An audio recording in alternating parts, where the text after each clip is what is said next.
about this part yet. Not that this was perfect yesterday, but it wasn't terrible. Most of you got your points from here. And the thing is that I don't know what I could do today. If you don't understand the stuff that's here, I'm not sure what I could do today to make you understand it. I think it's more of an issue of just not paying attention as opposed to not understanding it, because most of you got your points from here. The biggest little mistake, and it wasn't even big, but some of the mistakes I made is that people forget for axis of symmetry, you have to write x equals in front. Yeah, some people still don't know how to find the vertex, but we're going to cover that as part of graphing. The domain and range, if something is going to infinity, it should carry a parentheses. If something is going to stop at a point, it should take a bracket, little things like that. Don't know how to find a y-intercept, but that'll be part of the graphing also. So I need to get to today's lesson. I just want to go over a couple graphs first in hopes that you do better tomorrow during the practice test and during the real test on Friday. So first thing with graphing is understanding what form we're in. What form are we in? And how do you know we're in vertex form? I see a parentheses. That's the big indicator. So I told you that each form gives you a point for free, meaning without having to really work for it, as long as you know how to identify it. So what point are you given for free in vertex form? The vertex. Okay, we call the vertex h comma k. So let's identify a, h, and k. That's what we identify from vertex form. What's a here? -2. What's h? +1. And what's k? I already have a point for free. I still saw a bunch of people messing up with h. Don't say I didn't warn you. I warned you. You have to change the sign. If you see a -1, it's really a +1. Not that I intend to fill out this whole side, but I'll just write it down here. I know I have a vertex at 1, 2. You could argue that's the most important point, the vertex, and I have it already. If ever I have a choice, be likely graphing out of vertex form. On yesterday's quiz, you had one in vertex form, that one that wasn't. And we know that we have an axis of symmetry that runs through the vertex. Now, I wish that I could say, well, hey, look, yesterday, you guys did perfectly fine with the vertex, but you just didn't know how to find other points. That wasn't the case. But what I want to try to introduce to you today is a different, and it isn't different. It's actually, I tell you the same thing. It's just I took more of an algebraic approach to it, like just using numbers to find the points for you. But I guess maybe that doesn't work well for you guys. So I happen to have a student in my advisement class that I was helping with, and they showed me their notes from their teacher. So I don't know if it's easier or not easier, but it's definitely more simplistic. It's more bare bones approach, and maybe you can learn it that way, right? All that matters is that you learn it some way. I'm kind of on the fence yet as to how effective it'll be, but if it ends up being effective, who knows? Maybe I'll start teaching it the same way. Okay? So how do we come up with the points on the side? Well, one thing we talked about is to find the y-intercept, but there's no rule that you have to find a y-intercept. If I wanted to find the y-intercept, we don't just look at this and say that y-intercept is at 2. No. That's standard form where you look at the constant. How would you find the y-intercept here? You would plug in a 0 for x. I mean, I don't find that to be, it requires paying attention. It does, because you have to know what to do. But as long as you know what to do, how to do it should not be that difficult. It should not be that difficult to go ahead and to plug in a 0 everywhere you see an x. Somebody that understands what they're doing in Algebra 1 should know how to evaluate that using PEMDAS. Yes, ma'am. For a y-intercept, yes, because what's true about every point on the y-axis? X is 0. But I also cautioned you, if you only know how to find the y-intercept, what you're going to run into trouble with is sometimes it won't fit in your window. If right now I end up getting a y-intercept that's at 23, I don't have enough space. And then the only way I could fit it is to change my interval. Like instead of counting by 1s, maybe count by 2s or count by 5s. Which we don't want to cross that bridge. So here's what I saw from other teachers. They use the same. It's transformations, but it's taking a different approach. See, I taught you to memorize points, or I thought I taught you to say, hey, look, we have these parent functions, and some points are like 1, 1, 2, 4, 3, 9, and so on and so forth. Just let me ask you, let's ask the audience. Does anybody here think that those are difficult points to memorize? That it would be impossible? And be honest, you can be honest. Does anybody think those are difficult to memorize? How did I get those points? Yes, Louis. You square the x. If you square the x, you get the y. I would say that's even less work because you just memorize it. It's there for you. Okay. And then once you start at whichever one of these points you want to start at, it would just be, and this is x, y, x, y, x, y, x, y. Then do x plus h, y times a plus k. Also requires memorization. How much memorization? I don't think too much. Where do you get your x and y from? From these numbers. Where do you get your h, a, and k from? From those numbers. It's a more algebraic approach. We're using numbers, and then those numbers are going to spit out a point, and then I would plot that point. Then I flip it, and I have my parabola. So here's the way. It's the same thing. Trust me, I've dissected this, and it's the same thing. It's just taking a different approach. So here's the way the other teachers work. It looks like, from what I could gather from the notes, they said, okay, let's focus on the right side of this point. We're only going to stick to anything that's going to be on the left. We'll do it by flipping. But let's focus on the right side. And let's say, all right, starting from my vertex, I want to see what's going to happen. And they make them do more points. I'm going to see what's going to happen. 1 unit across, 2 units across, 3, or just 1 and 2. At least enough to get 5 points. And they say, okay, so let's go ahead and plug in a 1.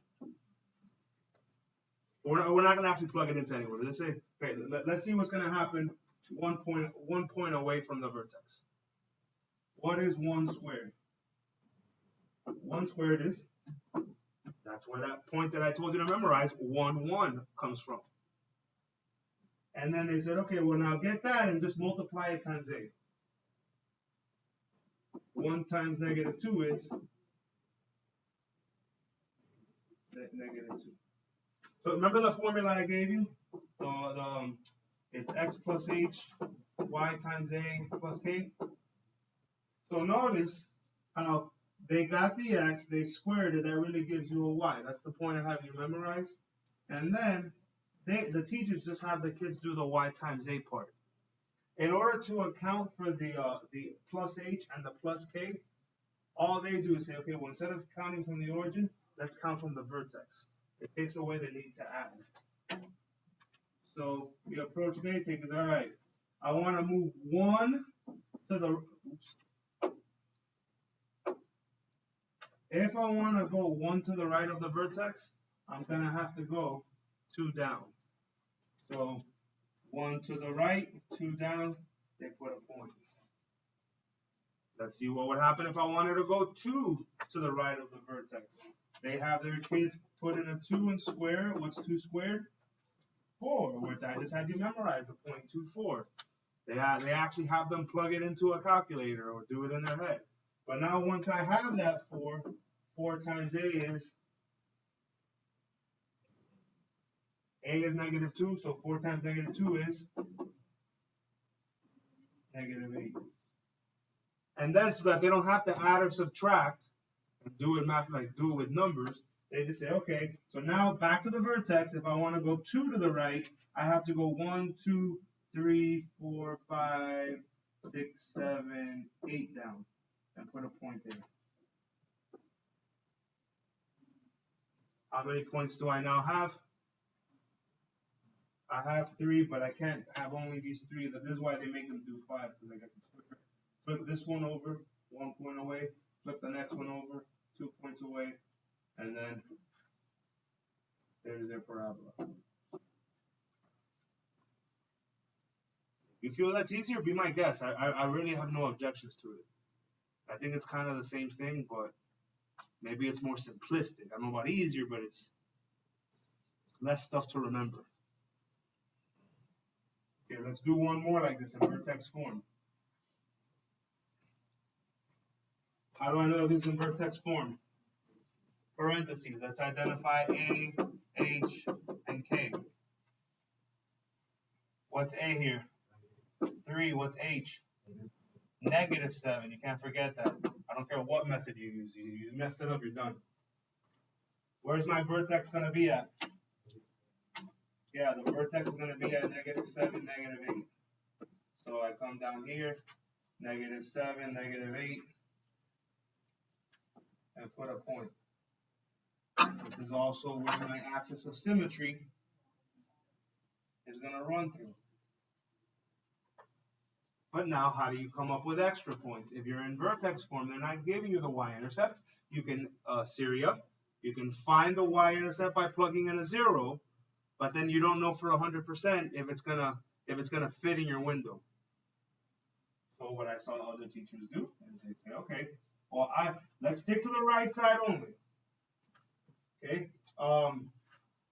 What's gonna happen 1 point to the right? What's gonna happen 2 points to the right? So on and so forth.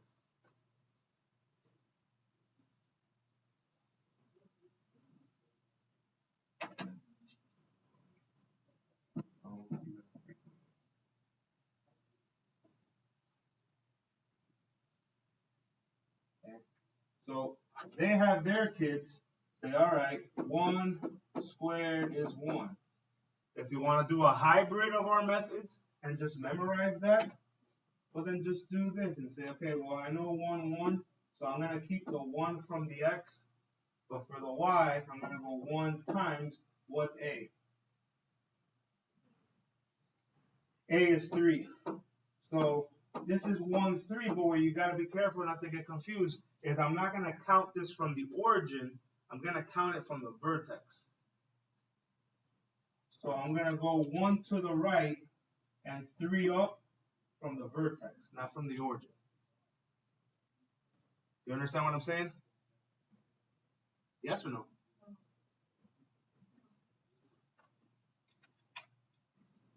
The only other way I know how to do it. If you don't want to use the formula I gave you, I need to come up with points on the side. If I can come up with points on the side and then flip them, then I have my parabola. So how do we come up with the points on the side? You can do y-intercept by plugging in a 0, but then it might not fit. So I showed you a way to find other points by using transformations. Other teachers teach the same thing, but they break it down into like a more piece-by-piece approach. That's what I'm trying to show you. Like normally, if I was going to plot the point 1, 3, I would start counting from the origin. I'd say, okay, 1, 1, 2, 3, and put a point there. But what it looks like, if you want me to try to dissect the approach that I saw on those other notes, okay, they took away the need to remember to add and subtract by saying, hey, when I'm going to find the rest of these points, don't count from the origin, count from the vertex. Okay, so say, okay, I know that somewhere on this next line over to the right, I'm going to have to put a point somewhere. Okay, or I can put a point somewhere. I know on the next line, the second one, I can put a point. I know on the third line, I can put a point. But where do I put the point? So what they have their kids do is say, all right, let's see what's going to happen on the first point to the right. +1, 1 to the right of the vertex. 1 squared is 1. But now get that 1 and multiply it times A. 1 times A is 3.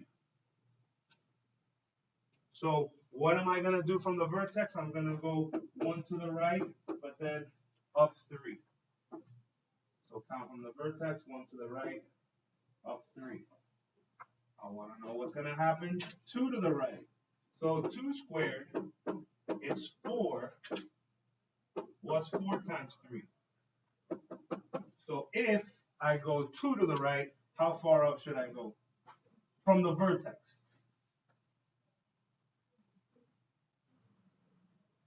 No, not 4 right, because I've already decided that I'm going to go 2 to the right. If I go 2 to the right, how far up should I go? 12. That's what this number says. Go up 12. If I go 2, then go up 12 from the vertex. So 1, 2, 1. If I'm starting at -8, that's going to put me at 4. So up here, 1, 2, 4, there's a point. And then for the last points, they just flip it over. So how far away is this point on the top from the vertex? 2, so go 2 on the other side. How far away is this first point from the vertex? So go 1 on the other side, and then it's really skinny, it's really ugly, but there's your parabola. Yes? If you're taking this approach.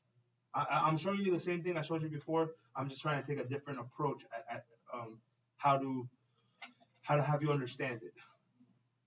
It's taking the same concept of transformations. We're using transformation. When you do vertex form, you're supposed to graph using transformations, which you haven't been introduced to yet. So I showed you an algebraic formula for transformation, which is get some starting point x, y, which are the ones that you remember from the original graph I gave you, 1, 1, 2, 4, 3, 9, 4, 16, and then transform them by doing x plus h and then y times a plus k. If you use that formula, once it spits out a final x and y, now you can just plot those points from the origin. What it looks like the other teachers teach, or at least one other teacher teaches, is they kind of break it down into pieces and say, hey, look, let's just worry about this part.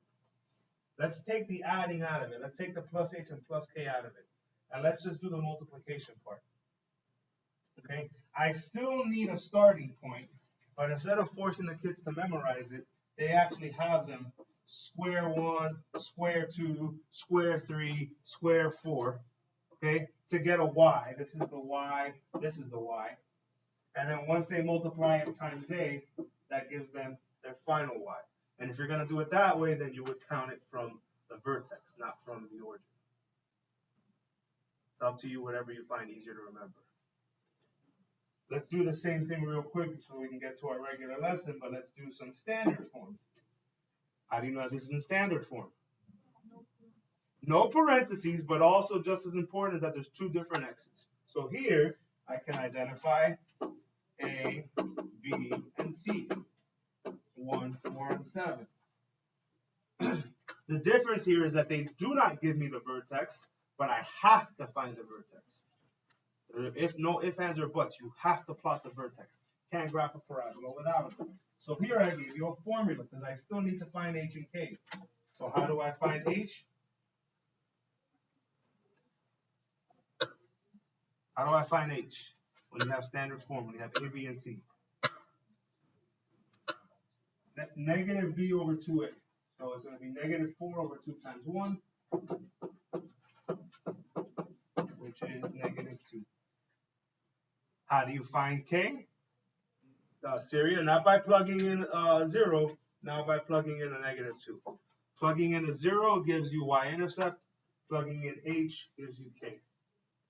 I was actually surprised. It looks like quite a few people actually used that little shortcut I showed you. I saw that on the quiz.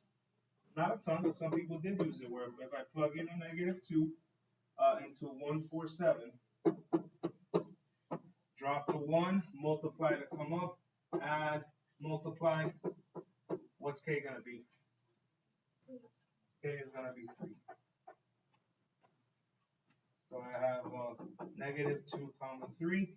That's the one I go plot. Negative 2, 3. I go plot up there. And then for the rest of the points, and this is going to be the last one I'm going to do because we need to move on to the lesson. All right, you just take the same approach. This is if you want to do it the way I saw on the other teacher's notes. If you feel it's easier, let's just look at, I have my axis of symmetry.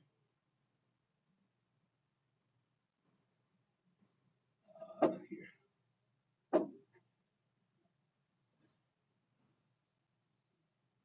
Okay, there's my axis of symmetry. I want to know what's going on. I don't want to deal with negative, so let's only focus on the right side. Let's see what's going to happen on the right side. Let's see what happens if I want to go to the right 1. And what's going to happen if I want to go to the right 2? 1 squared is 1, but I don't really need to write that. Like, I can memorize that. I don't need to write that, and 2 squared is 4. But after we get these, because what I put in here are really counting as the x's, what I'm getting here are as the y's. This is x, this is y. But I can't leave that y. What do I have to do to the y before? Before I can plot it. What did I do on the last one? Multiply by a. In this case, what was a? It was 1, yeah. So 1 times 1 is still 1. 4 times 1 is still 4. So these are the y's that I'm gonna plot. But if you do it this way, when you plot points, you don't plot them from the origin, you plot them from the vertex. That's what knocks out the need to have to add or subtract. It's less stuff to memorize. If I want to go to the right one from the vertex, what will I do on the y? This positive 1 means right 1. What does this positive 1 mean? Up 1. This positive 2 means right 2. What does that positive 4 mean? Up 4. If it was negative, it would mean down. So we go back up to the graph, go to the vertex, up 1, right 2, up 4. If we flip the points,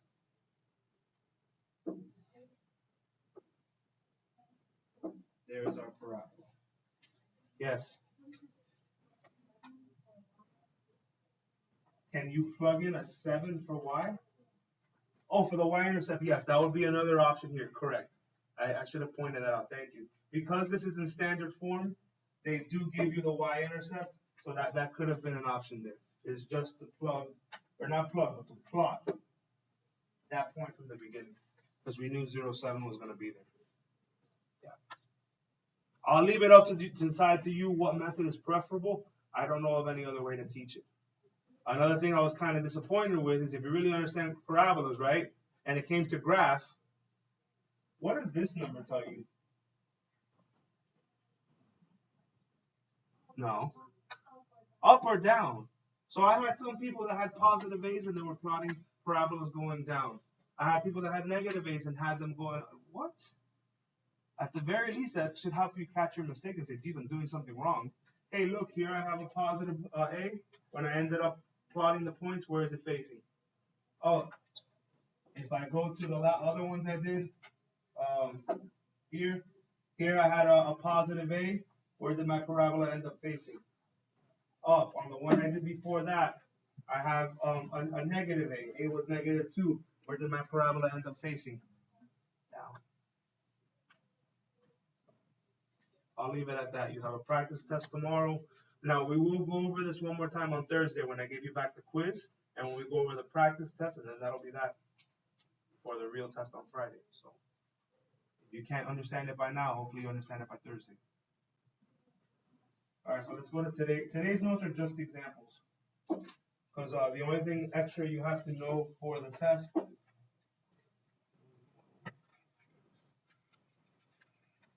The only thing else you need to learn for the test is a concept known as average rate of change, but there's good news for you. Whether you know it or not, you already know average rate of change. Where do you recognize that formula from? Where have you seen that before? Yes, Emma? Slope, yeah. This is just a slope lesson. I'm even going to call it, when I go looking for average rate of change, I'm going to call it M. Because in the past, that's what we called slope. So I'm just going to call it M just to call it M.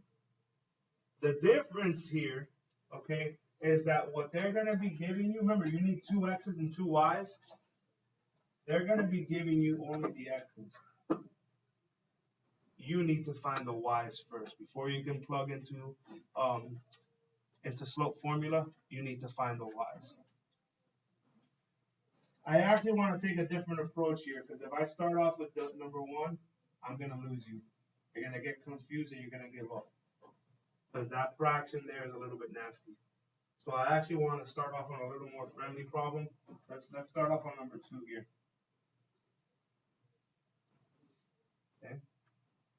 So they want to know what is the average rate of change. Every time you see average rate of change, what do I want you to think of? Slope. And what they're telling you to do here is use slope formula from 2 comma something to 4 comma something, where they're giving you the x's, but you don't know the y's. You have to find the y's. Also very important, well, actually, we'll cross that bridge when we get there. Let's just leave it like that for right now. Okay, let's find those, and you, actually, no, this one, you don't have as much space there as you do on other notes. I was trying to figure, because you know on the notes, I normally give you like a column to write in on the right side. That would have been great for this, but this is a different printout. So, you're gonna have to find a way to squeeze this in somehow. All right. How am I gonna find the y's? Well, you have to plug in x. So, like, look at this first one. Let's find f at 2, and then we'll find f at 4. If I plug in a 2 and a 4 over here, that's gonna be 2 squared minus 1, and then f at 4 is gonna be 2 to the 4th minus 1. You plug in, these are called exponential functions. You're plugging in the variable and the exponent. What's 2 squared? 4. What's 4 minus 1? 3. That's going to be the first y. When x was 2, y gave me 3. Uh-oh, hard one. What's 2 to the 4th? And don't tell me 8. 16, good. What's 16 minus 1? 15. So f at 4, and then it gave me 15. So now here's where you're going to have to find some space, because I'm going to go ahead and erase this. See, originally when I taught you slope, I actually taught you the formula, I guess you could say backwards, where I said y1 minus y2, x1 minus x2, because, actually, you know what?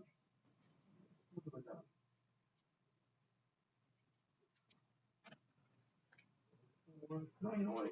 I think it'll still work both ways. I'm thinking as if this is either increasing or decreasing, but it's gonna still work the same way. Once you have your 2 points, it's still gonna work the same way. All right, perfect. So let's just do it that way.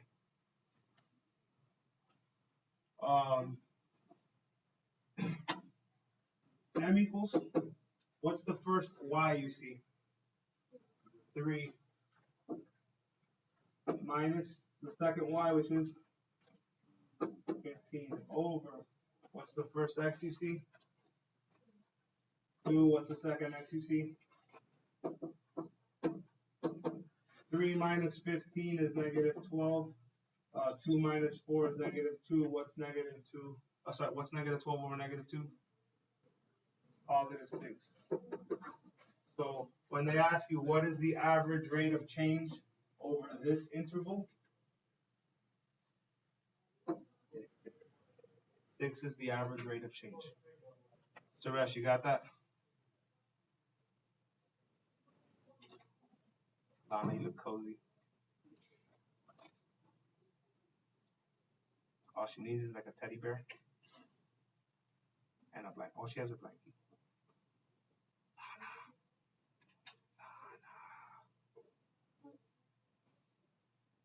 The board's over here.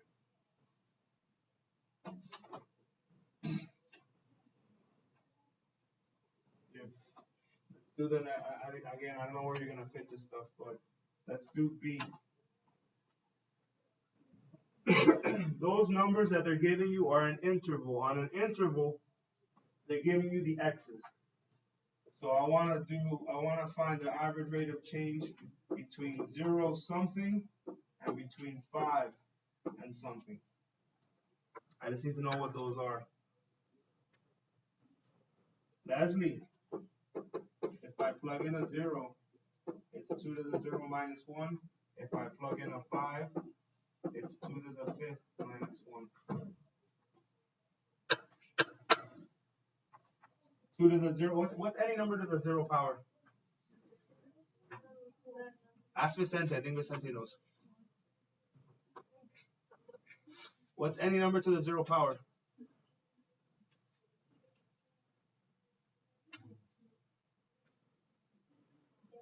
1. Any number to the 0 power is 1. So what's 1 minus 1? What's 1 minus 1? 0. So this is actually going to go through the origin. It's at 0, 0. And then what's 2 to the 5th power?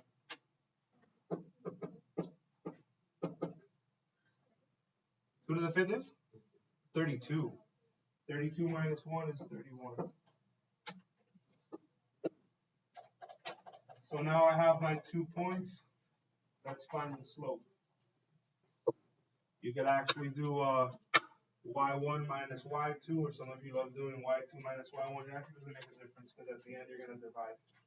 So m is equal to 0 minus 31 over 0 minus 5.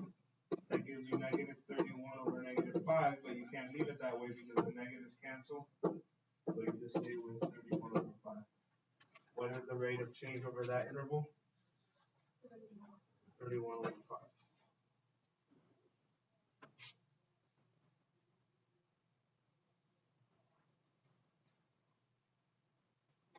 Here, let's have some fun now. Why don't you guys do this one there? B on the next one.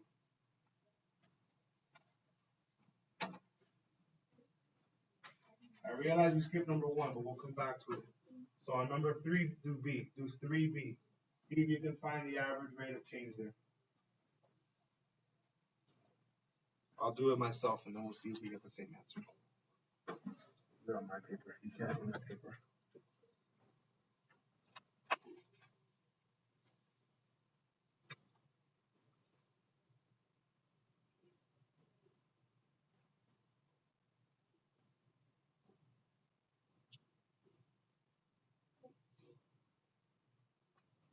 You got it already, so? No. Oh, wait, let me see. I might have done. Did I do it wrong? No, I did it right. No. I didn't get 3.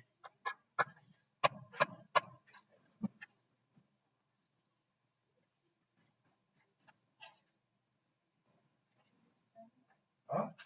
Nope. What is the average rate of computing? The average rate of change.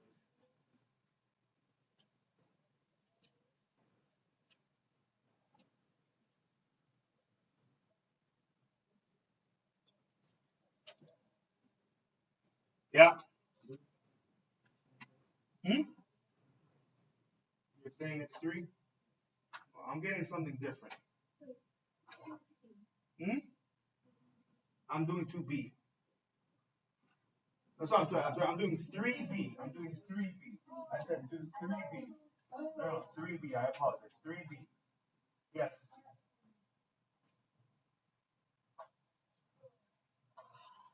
I didn't say that before. I thought I even circled it on the board. Did I say it wrong then? Okay. 3B. I want to do 3B.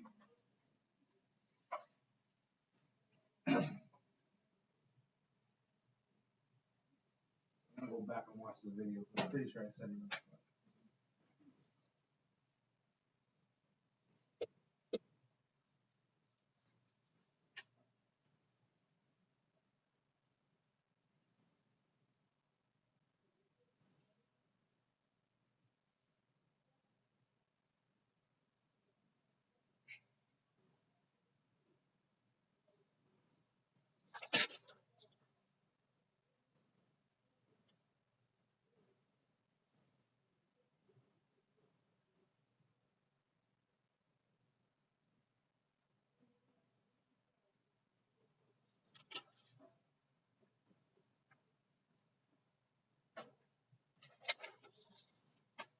Yeah.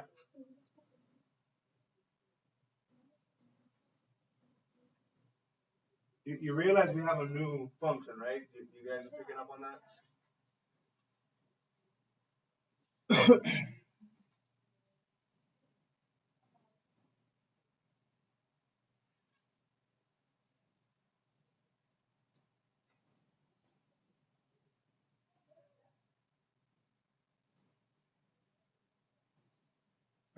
Lewis?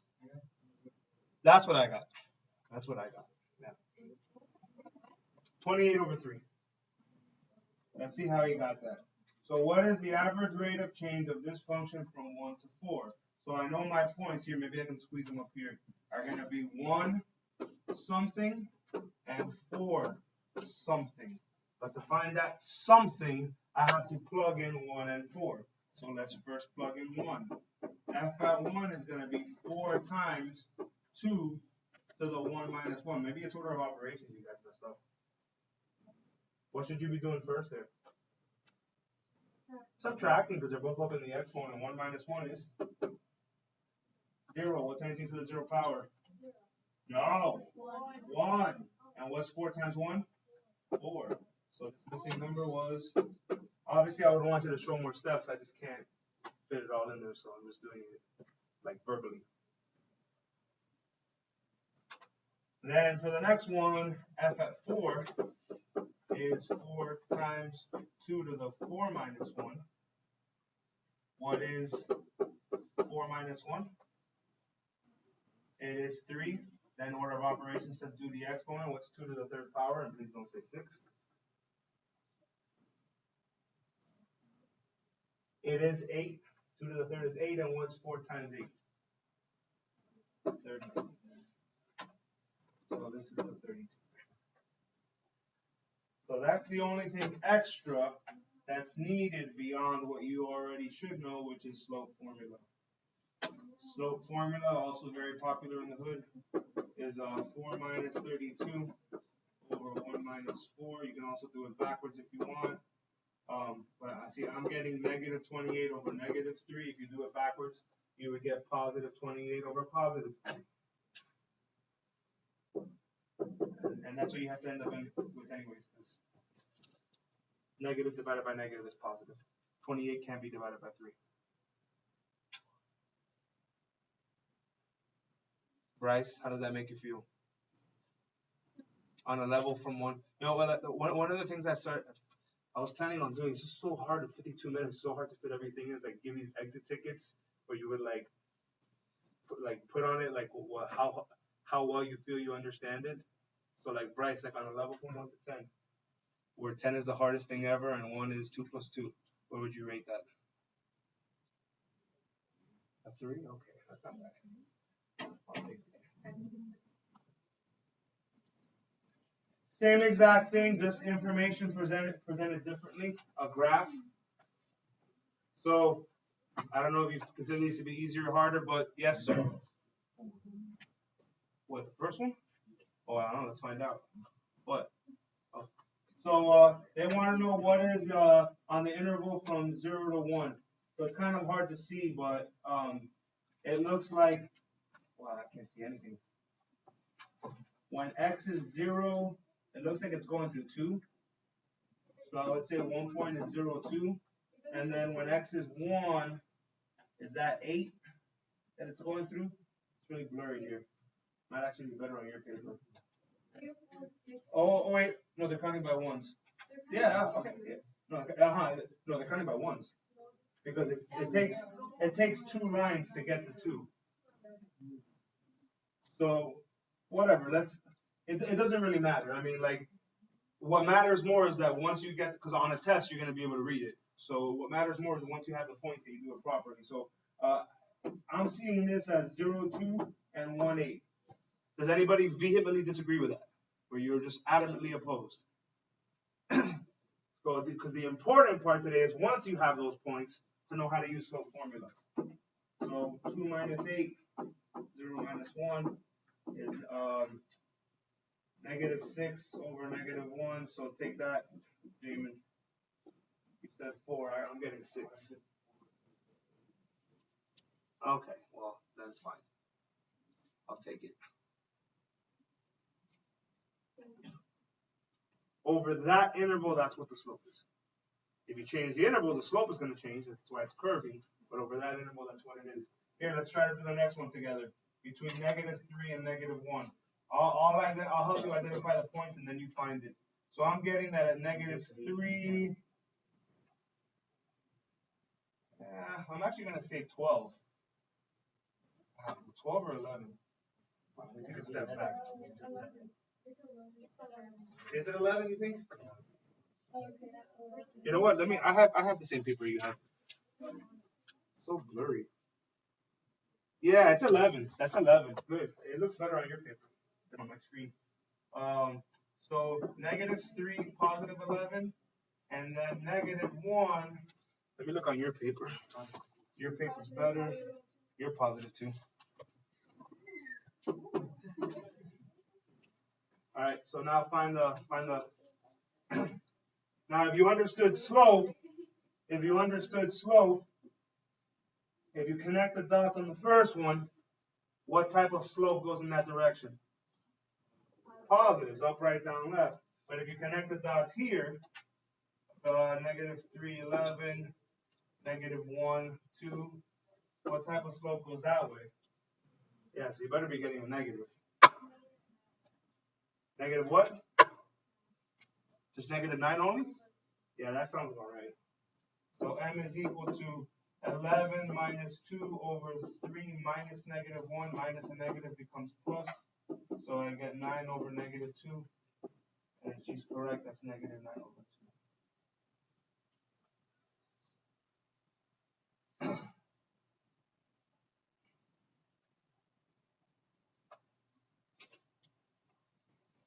Okay, one or two more? Yes.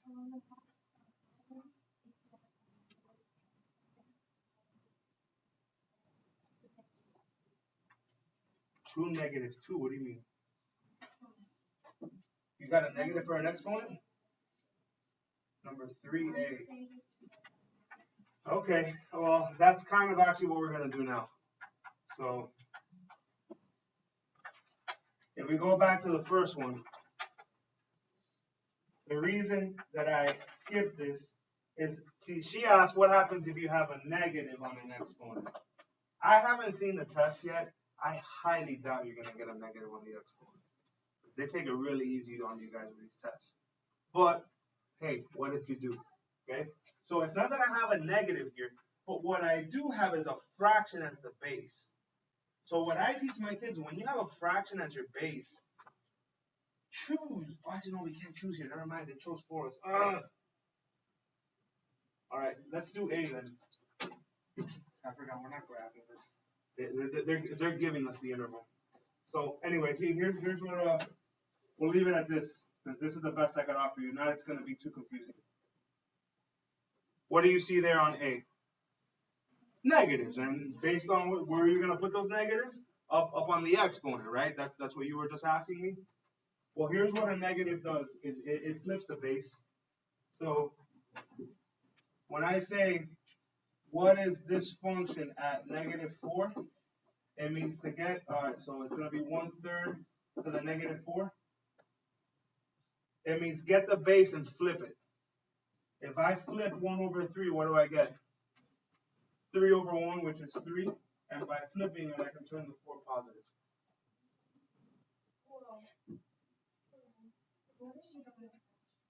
Huh? Well, you always have a fraction. Every number can be written as a fraction. So, like let's say, give me a number. So, give me a number. Give me a number quick. She said 6, but she beat you to it. Perfect. So, let's do, what would 6 to the -4 be? Well, that would be the same thing as saying 1/6, the reciprocal to the +4. The negative causes you to flip, and then you can turn the exponent positive. But yeah, who wants to get a fraction? Here you don't have a choice. Like, nobody wants to end up with a fraction, but you don't have a choice there. So 3 to the 4th is 81. So 1 point here is going to be -4, comma 81. Let me do that in blue. -481. This is, by the way, the homework for this week, week 17. That's what it's all on this. So, and Khan Academy has pretty good lessons on this, so it would be a nice thing for you to do. Get it done already tonight, so you can start working on your final review. Let's do the same thing, but for the function at -2. 1/3 to the -2. What does the negative allow me to do? Flip the 1/3 to be a regular 3, but then now what power do I take it to? Just the +2. And that's 9. So I end up with, I put in a -2 and I got out a 9. Put that into slope formula like they do in the hood. M is equal to 81 minus 9. The y is on top and the x is on the bottom. Just remember to, since the second number is negative, I'm changing it to plus. We learned that before. 81 minus 9 is 72 over -2. So my average rate of change there is -36. This was all that work there was for A.